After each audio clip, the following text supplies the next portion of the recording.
Icardi'yi istemiş. YSC Mom Kral Icardi'yi istemiş. Ben de hemen sorayım.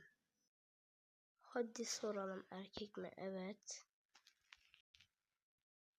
Türk mü? Hayır. Futbolcu mu? Evet. Portekiz mi? Hayır. Galatasaray mı? Evet. Siyahi mi? Hayır. Sarı saçlı mı? Evet. 9 numara falan giyiyor. Evet. Çocukları seviyorum. Evet. Hadi bakalım. Neydi? Hadi. Kim geliyor? Hadi oğlum.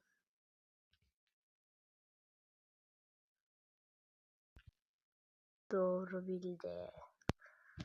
Doğru bildiği sırada kim ister yazın.